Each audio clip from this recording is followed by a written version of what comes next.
gate. Jesse, Pastor Micah is here. I think it's fine. I'll see you. Come back to you.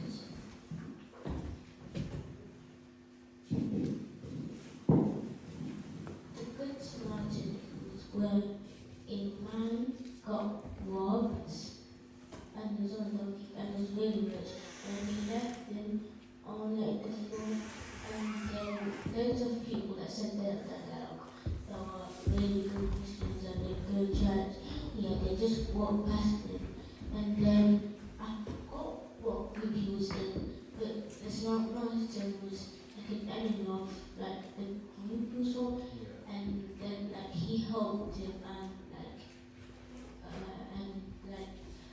helped him by paying him this gift and did it for his own money. That's good. That's really good actually. You've pretty much got the whole story. Good job. I want to just go over the story real quick and make a summary. So in our context we have the Jews and the Samaritans. They're two different kinds of people and don't get along, right? And to set the scene we have our Jew who's not really rich, he's not really poor, he's just in the middle. And he's a man travelling in between two cities. And as he's travelling, he gets caught by robbers and they beat him and they take his money and they leave him half dead, right? And then three types of people walk by, all of them, all Jews, supposed to be a kind of authority. One of them is even a priest.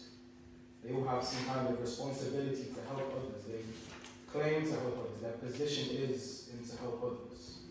But all three of them ignore him, right? And later down the line, it's a Samaritan, the enemy of the Jew, allegedly, who comes by and helps them out. And he puts him in an inn and he cares for him and he pays all his wages to be in the inn. And then that's the end of the story. It shows what we call compassion. And that's where I want to kind of put this into perspective, what we should remember. What the Samaritan showed was compassion. We all know what sympathy is. Christian, what sympathy is? I know I'll explain it, it's fine. Sympathy is when you see someone, right? And something unfortunate's happened to them. Let's say I saw Harley fall over, right? I feel bad for Harley, right? That's sympathy.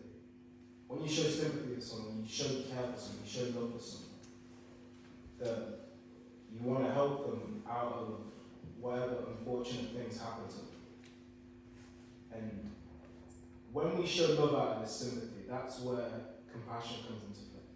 Compassion is the love that comes out of sympathy.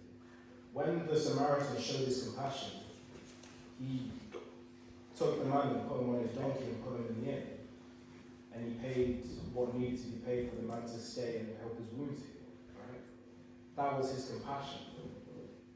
And that's the baseline of the story. But I also want you to understand something a little bit else. It's kind of the analogy of what Jesus wanted to say when he kind of thought of this story, because it's not kind of realistic, it's a parable. It's a story that has a message, and this is the message that we are the kind of man that was beaten on the street, right? And Jesus is the Samaritan, and God's the Samaritan. Jesus is the Samaritan. And that's how God sees us when we live our lives of sin. He sees us as half dead, blind, deaf, beaten. We are better off dead, right?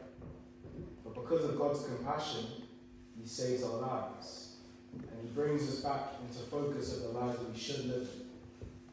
And that's what Jesus wanted to tell us. This is why the Bible is called the good news or the good message. Because it shows that no matter how badly you're beat, you can always be brought back by God. Jesus was God's way of bringing us back from being half dead.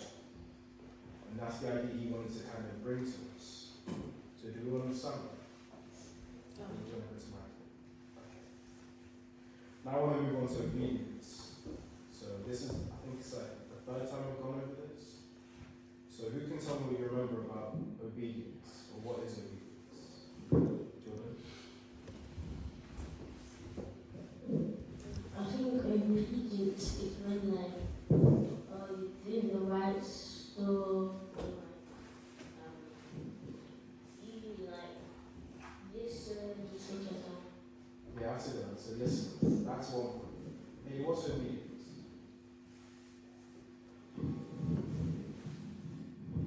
I think obedience is when you care for someone. That's one way to put it, yeah. You could care for someone that leads you to obey them. I think obedience is like listening to somebody when they ask you to do something like a favor for them. That's also a really good answer. So yeah, listening. There's one hint there. Oh, oh yeah, go ahead.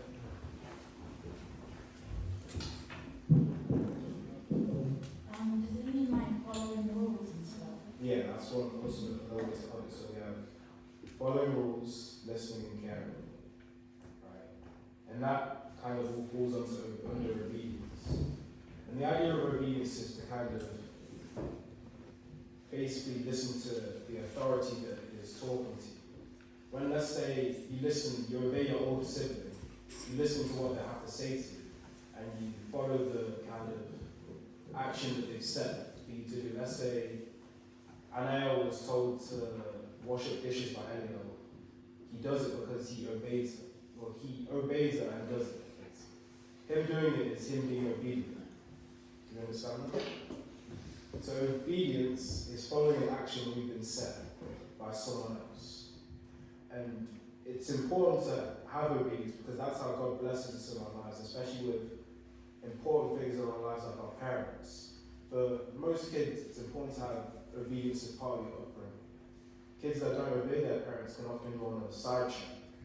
They listen to themselves or bad influences. They obey other influences that aren't good influences. And that's how it affects your life. So it's important to, the first place to start obeying is obviously in your household with your parents. You should listen to the good advice. You should obey the good advice that's been sent to you. Because that's how it shapes you out to be a better person in the future.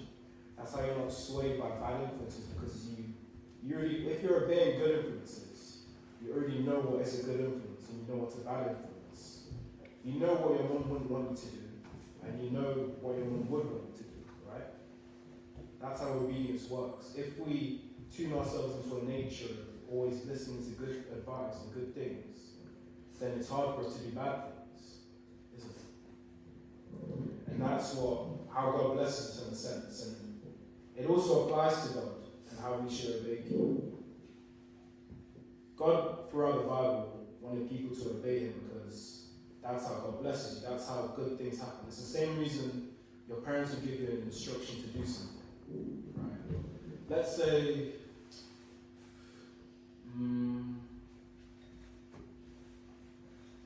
your parents will tell you to do something bad. Right? Why wouldn't your parents tell you to do something bad?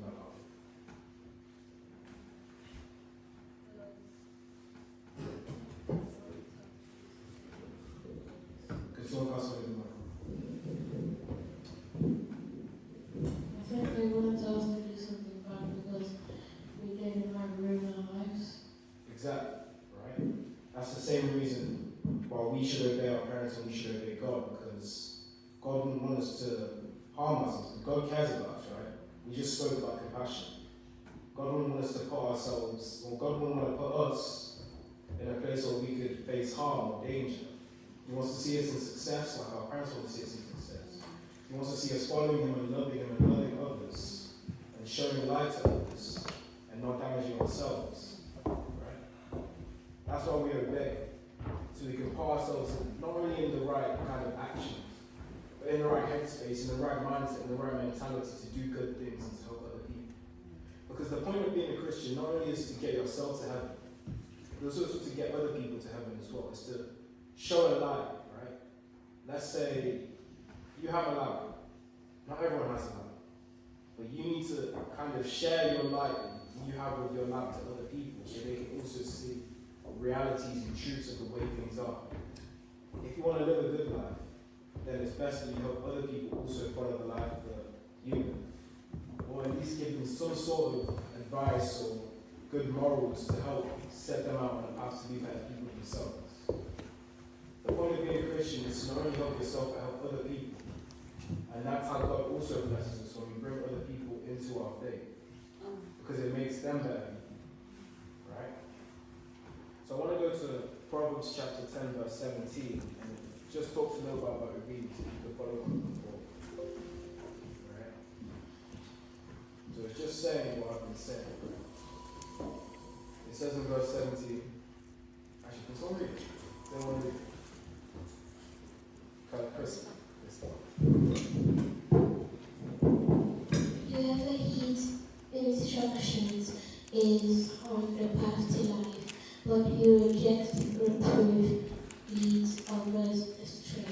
Right, amen. So, what the Bible is saying there is, if we follow good instructions, we go on a good path, right?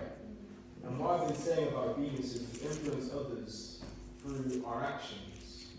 And if we influence others through good nature, then they also adopt good nature. But like this verse says, if you follow bad nature, other people will reciprocate. They'll kind of replay what you're doing with bad nature, right? That's how people are surrounded by bad friends. If you have bad friends, you're most likely to do bad things yourself. You're most likely to be pressured into doing bad things, right? That's how it works. That's what the Bible is saying. And it can lead us astray from God. It can damage our lives. It can ruin us. It can ruin what we've been taught by our parents or at home, by our siblings. It can make us bad people. But also you need to bear in mind that if you do become a bad person, just remember God's compassion. And the story of the Samaritan we just talked to. If you stray away from God, you can always come back as long as you have the will and the mindset to do it. If it's what you want, then it's what God will give you. Jesus said himself, the one who asks will be given. If it's to come back to God that you want, and if it's what you pray for, then it's what you have. Right? So just keep that in mind. Now I wanted to talk about a bit about school when it comes to obedience. And a lot of us are told that we should follow what the teacher says, right? That's standard, isn't it? But sometimes teachers can be biased, and teachers can be kind of, not all teachers are good, right? Not all teachers can be in your favor. Some teachers don't want to see you succeed the way you do. It's happened to a lot of us, right? And when you've been told you should follow what a teacher says, it's important to, remember it's important to obey. Mom told you, the siblings have told you, it's good to obey. You should follow what the teacher says in your classroom. You should do what you need to do that's right. But not all the time when someone tells you to obey them, what they want is in your best interest. And it's up to you to well, here it is, to know that you need to know what's in your best interest, because not everyone that wants you to obey them will want the best for you, right? You won't always have good teachers. Sometimes you'll have bad teachers. Sometimes you'll have racist teachers. Sometimes you'll have whatever kind of teacher that doesn't want you to succeed, right? Especially in this country. So it's good to realize also signs that a teacher might be bad and not wanting you to do the best you can do. So it's good to obey. We're also meant to obey to only right things, right? But that being said, don't do anything bad, don't do anything rash, don't be rude to a teacher. Regardless of if they're disrespectful to you or they don't respect you, it's important for us as Christians to be the bigger person at the end of the day, right? Because then it's the teacher who's dumb the student. Like, who's dumb, the teacher or the student? The disrespectful teacher or the calm, respectful student, right? So just also keep that into account. And like I just said earlier, if you feel like you don't have these qualities, if you feel like you're struggling to have any of these qualities, like obedience or compassion or sympathy or respect, then just remember you can always pray to God. He just said, ask and you shall be given. If it's what you want, it's what you get. Trust me. So just pray for it. If you feel like you don't have it. Does everyone understand? Did anyone pray for Sunday school? Chris, did you pray?